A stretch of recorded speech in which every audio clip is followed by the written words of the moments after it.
it is ultimately important for you to look at your goals, truly what you want to do in your life, and then look at the people who you spend the most time with in your life and figure out if that lines up.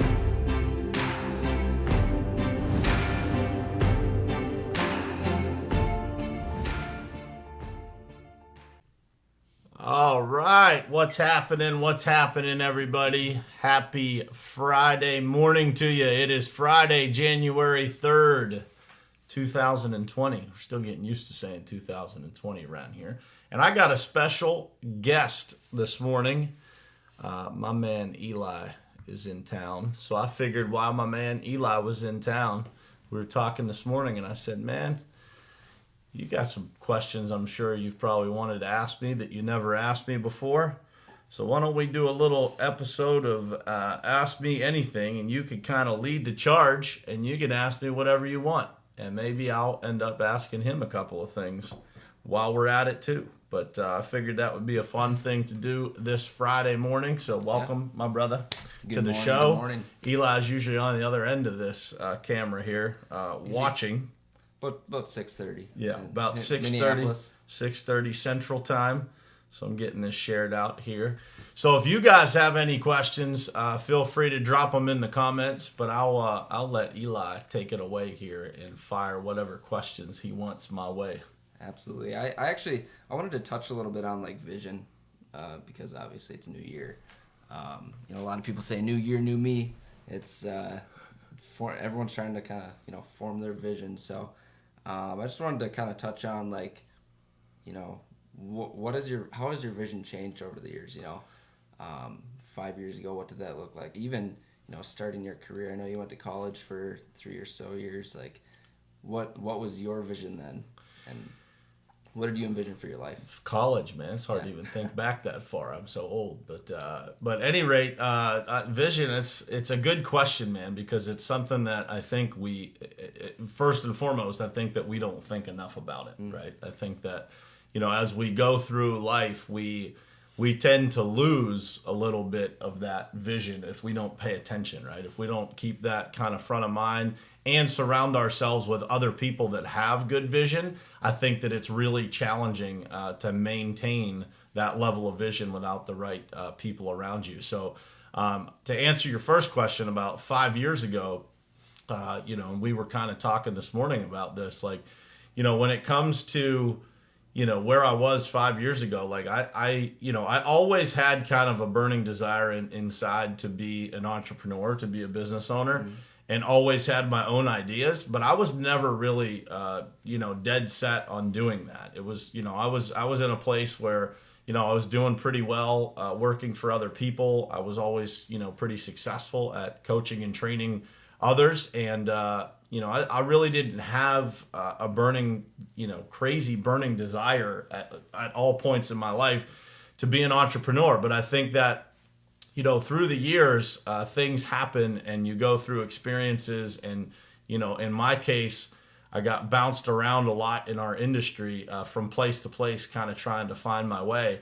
And as I, kind of ran into brick walls here, there, everywhere, those brick walls kind of redirected me in this path and almost left it as it was the only option that seemed to make sense to me, right? Was to start doing it myself. And it wasn't, it's not knocking any place that I was in my career. It was just, as I got to know people and as I was building teams of my own from a sales standpoint, things like that, I think that it just kind of came to me that, I really wanted to be able to build something that no one else could alter, if that makes sense. Like, I always had some level of control in the positions that I was in, but I never had the control to be able to create the culture and the company and, all of those things with no limits and there's nobody left now to hit the brake pedal on me, right? Or to kind of redirect the ship.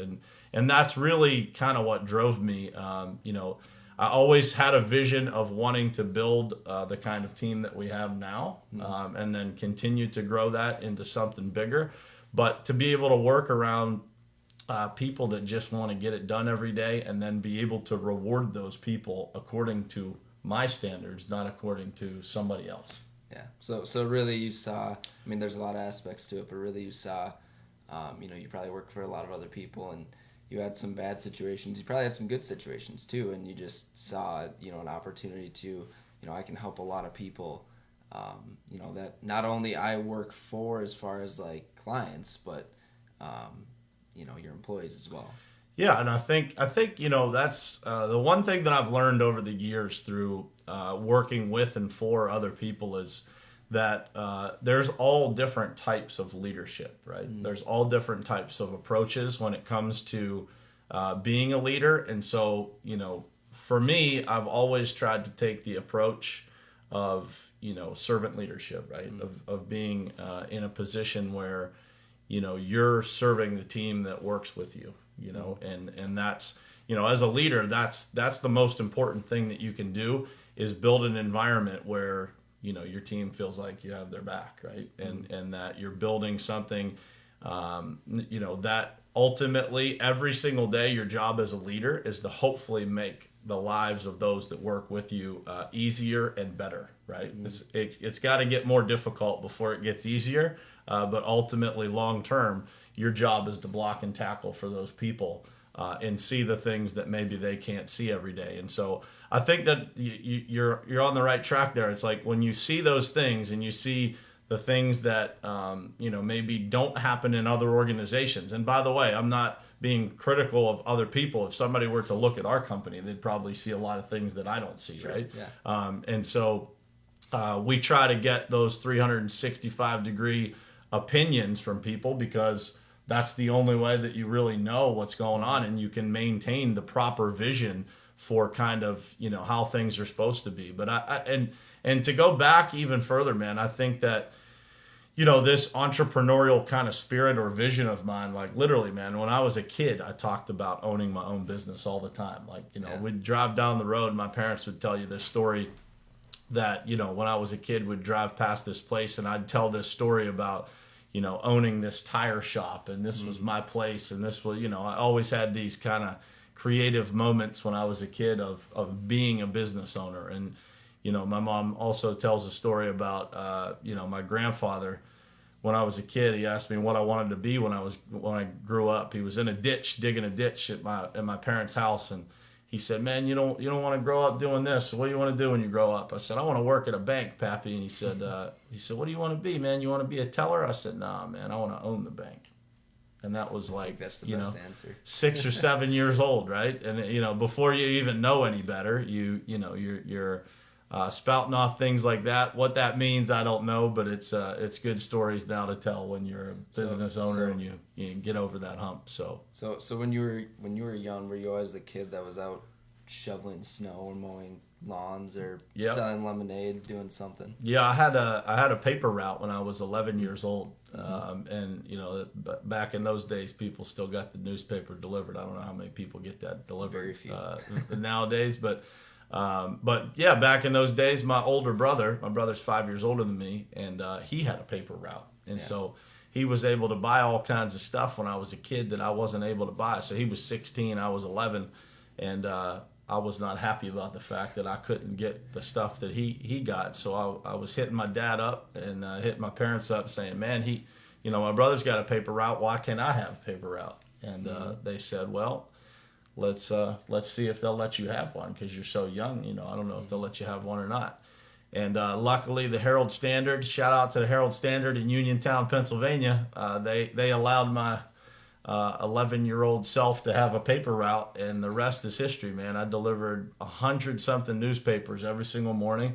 My dad got up. My dad was a steel worker, and he had to be at work at like 6 o'clock in the morning, 6:30. So we literally delivered newspapers every single morning, 6 days a week. Back then, there was no Saturday paper, but 6 days a week, 4:30 in the morning, every day for years and years and years, man. Snow, rain, sleet. Like I had an apartment building, and I had a neighborhood that was on opposite sides of where I lived, and I delivered all those newspapers for years, man.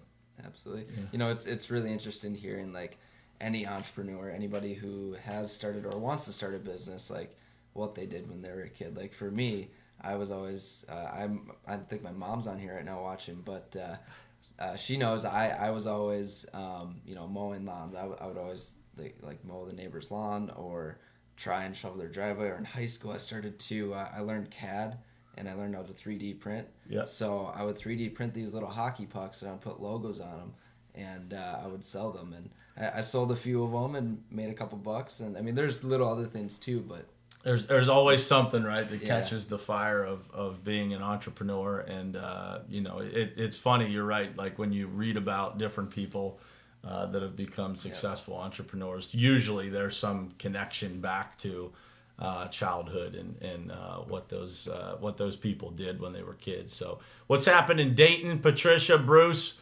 Trisha, Jeff, AJ, Hunter, Bob, what's going on, guys? Carrie Ann, Lee, good morning, guys. How are you? Thank you for jumping on and hanging out with us here for a couple of minutes before we get our day started here. So what else you got on your mind, man? Well, first I just want to say, if anybody else has any other questions too for Brian or I, feel free to put them in the comments. But how can one person develop their vision? I mean, I don't know how many people you have like that are maybe my age that are watching, maybe like Hunter or anybody that's maybe going through college, has graduated college, maybe they're coming up on that, or maybe they're just starting their own business. What advice can you give them to develop their vision further? I would say number one is, if I could go back in time to when I was, a young buck like you, I would do a couple of things. Is number one, I think that it's really important to get yourself around the right people, because those people will help you expand and grow your vision to a reasonable level. And I say that for this reason. My second bullet point is this. I think that people way underestimate what they are capable of. Absolutely. Because I think that society tells us, that we're supposed to live within this certain little box, right? Mm-hmm. And we all are programmed of that. The average of the world is the average of the world for a reason, because everybody starts to believe in that average, that's what you are supposed to do. And so I think that as you get out there on your own and you start to realize what you're really capable of, and that grows as you get older, right? I was saying to you the other day, like, there is no replacement for time and experience, right? The only thing that can accelerate experience and time, as you're starting out in your career, is getting around people who have maybe been a little bit further down the road. And I would say this, it's not just about having mentors that are way down the road. It's also about having people who are a little bit further out in front of you. And what's cool about mentors in today's world, I was just watching that interview with Gary Vee, and I can't remember her name, but I was watching it yesterday, and she said, it's interesting, you have been my mentor long before I knew you. Mm-hmm. Which in today's world is really interesting, right? Because you can ultimately choose a mentor that you don't really communicate with. It's just a one-directional conversation. Yeah.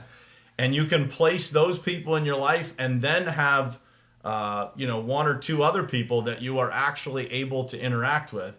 And for me, that has been probably the most valuable thing, is that, regardless of where I've been in business, I have always tried to have mentors that were significantly older than me. Mm-hmm. And that has helped me be able to stretch my vision, because I saw what those people had in their life, right? Because what you dream of having at 21 years old, what you can really visualize as possible, and then what you think about at 40 years old, or your altered vision of what you want, what things look like, what's reasonable, is completely different. Yeah.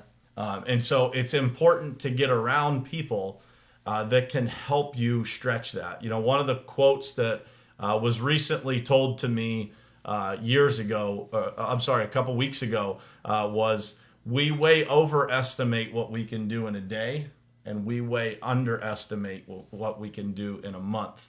And we way underestimate what we can do in a month,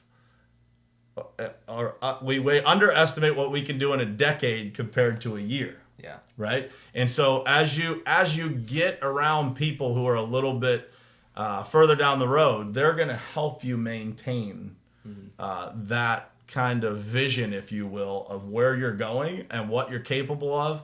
And then, they're going to stop you from getting in your own way is the best way that I can put it. Like, we all get in our own heads about success, about where we're supposed to be, about measuring ourselves against other people. And I think that having that outside influence is a really important piece of, being able to do that. And by the way, that's a gift for those people who are able to do that for you. As I get older, that's probably one of the things that I enjoy about business the most is like having people like you in my life that I can, be a part of that journey, because it's like reliving it again. Yeah. Right. But you don't have to make the mistakes that I did. I can help you avoid doing a lot of the stupid shit that I did. Yep.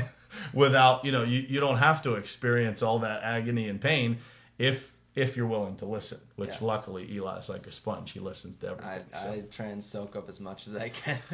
So we got a bunch of people on there. My wife is on there. We got Heather on there. My dad's on there. Your dad's on there. What's happening, Chris? Heather, Lydia, good morning. Mr. Stoehr, thank you for having a wonderful son, man. I appreciate you, bro. Yeah, so I really think a lot of people don't. You were saying a lot of people overestimate what they can do in a day and they underestimate what they can do in a year, and et cetera, et cetera. And I think a lot of people, they have one bad day, right? Or they have one little thing happens throughout their day, or a big thing even, and it just like completely sets off their day. And I think a lot of people let that kind of go to their head and kind of let that affect them. It kind of disrupts their vision, right? Like if they think, well, now I'm having 2 bad days, 3 bad days, okay, so you're having a bad week, whatever. And all of a sudden they're thinking, okay, well, maybe my year's going bad. Is that something you've had to deal with? Absolutely. Yeah. How have you overcome that? And I will tell you that, I truly have learned, and this is through listening to other people kind of analyze this same exact scenario, is even if you have one bad week, right? One bad week, which to us seems like forever. There's 52 weeks in a year. It is exactly 1.9% of your year. It is this much in this grand scheme of things. And if you take that over a lifetime, right, divide it out even further, it's like it's nothing.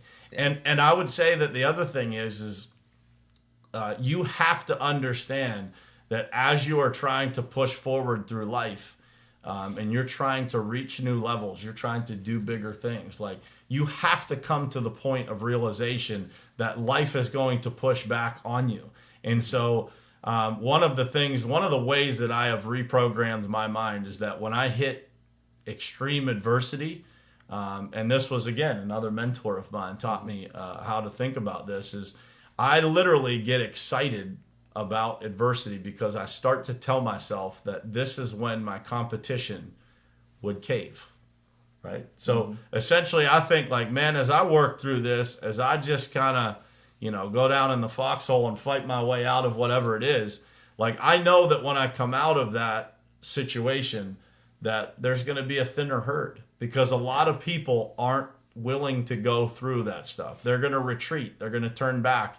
And so as we are able to grow as a group, as a company, me personally, my family, I realize that other people aren't going to, they're not going to keep the pace because they're not willing to withstand the fire, right? It is a difficult thing to do, to be able to program yourself. But once you do it, you nothing can stop you. Like once you don't get down on yourself about adversity.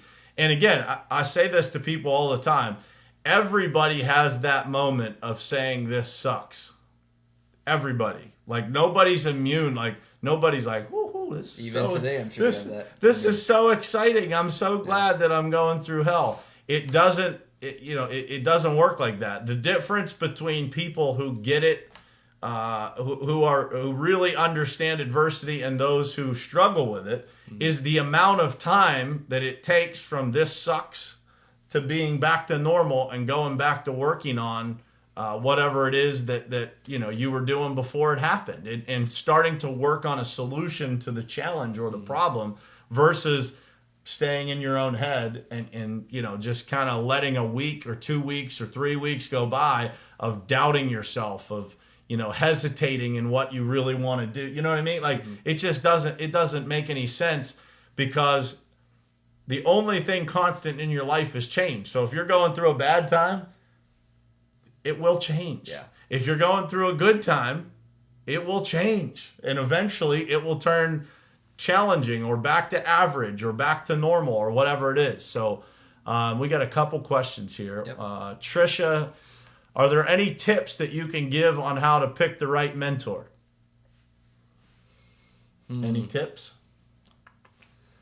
Find somebody that believes in you. Find somebody that sees something that you don't see in yourself, maybe at that moment. And I guess I think it'll be obvious when you see it. I mean, maybe not at that moment, but looking back, you'll say, "Oh, that person did believe, that person gave me a shot." And obviously, people that are have more experience, have something to offer you. I mean, obviously, you don't want to. There's a lot of really good people in the world, but there's also people that do take advantage of other people. So, obviously, make sure. Man, I've had people that were quote unquote mentors, and I ended up doing all their work, and they didn't really offer me. And that's my point. It was it wasn't an even trade. The mentor should be guiding you and helping you. There's some work involved in that, but at the same time, you want to make sure that you're with a person who's gonna pour into you. And how has that impacted your life? Immensely. I mean, it's been huge. I mean, just having somebody who, if you you have a question, you have a problem, you have whatever it is, or you're excited about something, you can call them, get advice from them. I mean, it's changed the direction of my life for sure. So I would say the number one tip, Trisha, find somebody who believes in you. I would say to add to that, somebody that believes in you more than you believe in yourself. Yeah. Because I am surrounded by a bunch of those people, and it is probably the greatest gift that you can have in your life, is to have those people around you that literally push you to be better than what you think you are capable of, and you start to believe it at some point, which is the coolest part, right? You start to step in to that version of yourself that you're really destined to be, because other people see more in you than you see in yourself. And that's because, remember guys, you see all of your own mistakes, and nobody else does. They see a high level of you. They see what your true potential is, versus that super critical version of yourself. You know what I mean? That super critical piece of yourself on yourself. When you evaluate yourself, you're always overcritical of what other people view you. So great question, Trisha. Who are your mentors, real quick? Oh man, I mean, I'm sure you have a bunch, but yeah, I've got a bunch. I mean, I'm part of the Arte Accelerator, which from a structured coaching standpoint, that's where I've decided to invest my time. So Ed Milet and Andy Frisella have provided a lot of guidance in that realm, and then members of that community as well. So within the Arte community, there's a lot of people. So I've got a lot of connections there. Chris Saunders, I talk to on a regular basis. But our circle, man. Judd is a mentor of mine. I talk to Lee Kuhn quite frequently. I talk to, there's a lot of people that are within our circle. Kevin Gray is, So there's a lot of people who, you are, in the coaching realm. I've got the Arte guys, which Ed Milet and Andy Frisella are obviously far ahead of where any of us are. But at the same time, I think it's important to have those mentors that are, in your own realm of people, so that, like you said, when you call them, they're going to answer, they're going to be excited for you, they're going to, and they know the details of what's going on in your life and in your business and all of those things. It's really important to be able to have that, because they're able to give you real advice, right, based on real facts and knowing what's going on in certain situations. So next question here from Bruce: how do you balance moving to living/working your passion when you're still doing the current work that is necessary based on the responsibilities we have? That's a great question, man, because I've experienced that myself, right? So I have, I've been in that situation where you got to figure out how to do something, and how to do it effectively without losing what you've got, because you've built a successful career. I know Bruce fairly well, and he's built a successful career, and then you look at maybe what's the next step, or how do I want to live in my passion? And I would say, man, that you literally just have to start it as a side hustle, and you do that, and you build it up, and you keep pushing, and you keep pushing. You invest time every single day into pushing that mission of yours, that personal mission and your passion forward. And that's the way you get there. And I think that in today's society, the biggest challenge that we have is that we all want it so soon, right? And we all feel like life is passing us by so quickly when it's not. And again, that goes back to the same quote: we way overestimate what we can do in a day, but we way underestimate what we can do in a month or a year. And I think that if you look back at, 2 years ago, guys, I wasn't even on social media. And so when I look back at that 2-year period, it's crazy to me, what you can accomplish when you just put some consistency and commitment behind what you're doing, and building an audience and building all those things. Like, there's nothing you can't accomplish if you just create consistency. And that comes from, if you guys didn't watch yesterday's show, it comes from discipline. And discipline, training yourself to be disciplined, is the hardest thing in life, because it's a never-ending experiment with yourself. It's really difficult. It's really difficult, because you will never be as disciplined as you want to be. It's like you have to keep going for it every single day. Yeah. I mean, it's something, especially going back to it, you can have one bad day again, and all of a sudden you can get in your head. So it's just being disciplined enough to get yourself out of that, and get back on the right track. Yep. Let's see here. Lee: my problem is I work 7 days a week during the summer. I'm having a problem balancing family and work. Any suggestions? Coming from a guy that's got, got 4 kids and a wife and a couple of businesses, and I'm not like, I always say I'm not even close to busy compared to some people, but I would say that I've got a pretty full schedule most days. And I would say that, the biggest thing that I can tell you, Lee, is that I try to practice is being present, and making sure that you peel out just that little bit of time that it takes to create that balance every day. And so I know that it's tough, man, being out in the field and, working those long hours. For me, what I try to do is just have an hour and change a day that I can dedicate to just kind of, being present with my family. And I understand your challenges, man. Sometimes that doesn't happen either, right? Sometimes you go a whole day where you're just tied to your desk and you don't get any time with them. But I'll tell you what I've found, and this is actually Grant Cardone says this. Your children really want a short period of time of your attention per day.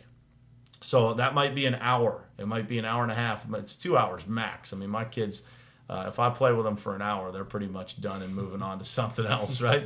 They're back to playing with some toy or watching something on TV or whatever it is. Their attention span is not long enough for you to be able to maintain their attention for that long. So I would say, man, just number one is, I've been preaching this for about 2 weeks now, but use a planner. Make sure that your days are planned out, and that includes, having time with your wife, having time with your children. If you don't make time for that, your schedule will fill up, and you will become reactive to every single thing that happens in your life, and you'll find yourself always running to fires. And so when you're reactive, when you're in a state of being reactive in your life and you're not planned out and intentional about what you're doing, you will see your time evaporate like crazy because we don't have a plan for what we're doing. But when we create a plan for what we're doing, you'll figure out exactly how much time you really have. Because I think that a lot of times when we're busy, we've got a lot going on, but we don't plan it. It seems like we have no time, right? Like that time is just non-existent. But when you really start to figure it out and you really start to get granular with your time, you'll figure out how to stretch it. There's a lot of things that I've listened to that I kind of have molded into how I try to run my days. Like I try to look at my days from, the time that I wake up, 5:30, 6 o'clock in the morning until about 10 o'clock, and then from like 10 to 2, and then from 2 o'clock to the end of the day. And I try to just get as much done. It's almost, Ed Milet says it's like having 3 days in one. And I don't necessarily live by that rule, but I'm conscious of those time periods throughout the day. And I really try to stretch time as much as I can, so to fit as much time in. And I was just telling Eli this morning, I am not perfect at using a planner either. It's another discipline that I am trying to get better and better and better at, because I've established how much time I really end up having when I use that planner effectively, when I have a to-do list and I'm working on it all day. Yeah. And I set expectations for myself as to what I need to accomplish. When I don't set those expectations for myself, I fall into the same exact trap as everybody else. I procrastinate. I put things off. I end up with a piled up list of stuff that doesn't end up getting done for weeks on end. And that's not an effective way to live your life. You will absolutely find yourself having a lot more time when you are able to kind of organize yourself with a planner and go into every single week and every single day with some kind of strategy as to what you need to get done. I think Ed Milet, I know you mentioned his 3-day thing. I've heard that before too. But he also touches on, like, let's say when you're with the family, put your phone away. Don't just totally put work away for that hour. Turn off your phone. Don't take any calls. Put it in, if you need to leave it in your car, leave it in your car. And when you're working, vice versa, if you need to be away from your family for a couple hours while you're working, then do it. Go into the office and, just focus on work. I think it's really just being conscious of what you are doing at that time and place, whether it's your family, your wife, whatever it is, work. I think that's really important. Yeah, and I would also say, Lee, I did an episode on this a couple of weeks ago. If you go back in the podcast or on YouTube, you'll see it. It says, and I think the title was something along the lines of like, don't get so obsessed around like, what your success looks like that you lose track of why you're actually doing it in the first place. We all set out to create comfortable and successful lives for our families or for some reason. And I think that a lot of times we get so caught up in that rat race of just trying to make it, trying to find this destination that we're searching for, that we sometimes lose track of exactly why we're doing it. So, but to Eli's point, turning the phone off, I've given this advice a lot of times, but turn all the notifications on your phone off, guys. Trust me. I'm telling you, even down to text messages, you can turn your text messages off where you only get calls and texts from people who are in your favorites list or in your whatever. Like those are urgent things. And I'm even going as far this year as I'm going to have people like tell everybody that I communicate with regularly, if it's an emergency, please call me. But outside of that, if you send me a text, I'll get back to you when I can. I'm going to turn the text alerts off on my phone because it's just so distracting in your day. And I am challenged with, picking this thing up as many times a day as you guys do. And I'm trying to work on that because I know that I can be far more effective if I don't have that kind of addiction to picking up my phone. So, well, it is 8:05, guys. So I appreciate you guys hanging on here. I hope this was helpful for you guys. If you have any other questions, by all means, shoot them to us. Eli is in town here in Pittsburgh until Monday. Till Monday. Monday so evening. maybe we can do this again Monday morning. If you guys got more questions, shoot them to us, and we will we'll get back with you, or we'll do another one of these on Monday. You can also hit me up on Facebook if you have any questions. There you go. As well. Yeah, tell them where to follow you. I believe it's just at Eli Stoehr on Instagram or Eli Stoehr on Facebook. I will comment on this or share it, and you'll be able to find me there as well. Make sure you follow this guy. Trust me. If you don't now, you'll wish in 5 years that you did. So I appreciate you guys tuning in. Thank you guys so much. DC, what's happening? Bob, good morning. Saw you guys jumped on there last minute here. So I appreciate you guys tuning in every single morning. Please, guys, share this out. I ask every day, but I'm going to ask you directly today. If you have found any of these episodes to be impactful or helpful to you, please go find that episode on YouTube or iTunes or whatever podcast platform that you use and share that episode with someone that you care about that you think it would be helpful to. Because I'm trying to build the audience of this show. It's working, but I need your help to be able to do it faster. And it's amazing when somebody listens that's new and they start sharing it out. I can actually watch the analytics. We were doing it a couple of days ago of the podcast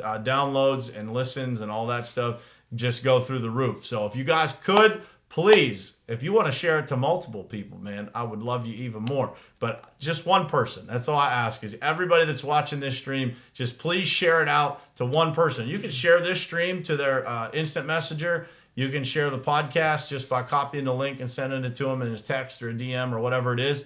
But please help me build the audience by sharing it out to somebody that you think might need to hear it or might benefit from this content. So I appreciate you guys. I will see you on Monday morning, if not sooner, right here, same place, same time on Morning Perspective.